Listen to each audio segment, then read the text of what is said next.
Well, she's my sister.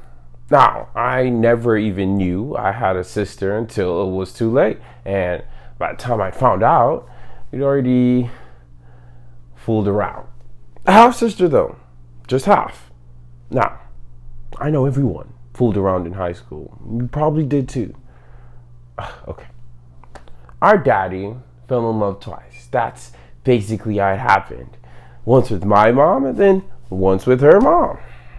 He lived two completely separate lives.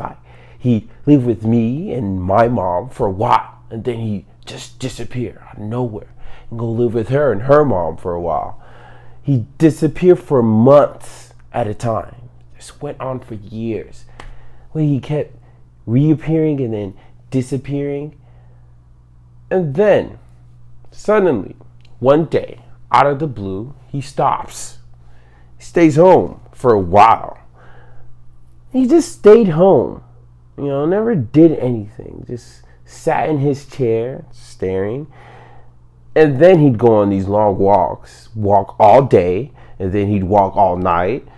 He'd just disappear into the fields in the dark. I used to watch him from my bedroom window, the way he disappeared into the dark with his overcoat on. I asked him one day if he could take me with. He does take me. We walk across the fields together. In the dark. I remember these white owls used to swoop down out of nowhere, probably hunting for jackrabbits. Well, we walk across through town. And then he stops at a liquor store and makes me wait outside in the parking lot while he goes inside to buy a bottle.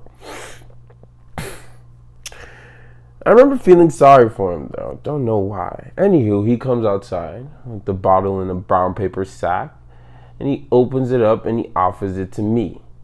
Before he even takes a drink out of this bottle, he offers it to me first. I take it and I drank it. And I handed it right back to him. And we just kept taking turns passing it back and forth until we drank the whole thing dry. Whole time, never said a word. And finally, we reached this little white house with a red awning on the far side of town. I'll never forget that red awning. The way it flapped in a night breeze and the porch light made it glow.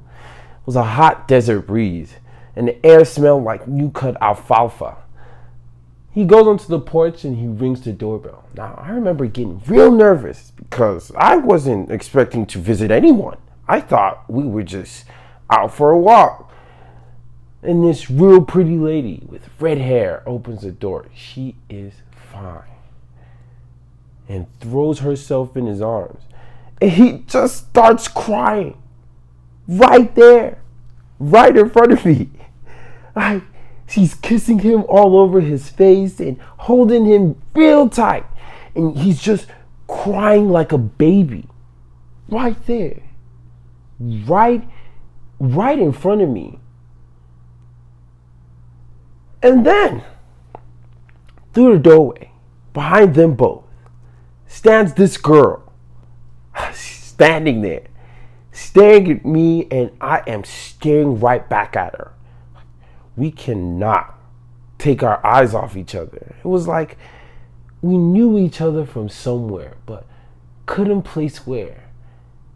But it was in that moment that I knew, I think we knew that we'll never stop being in love.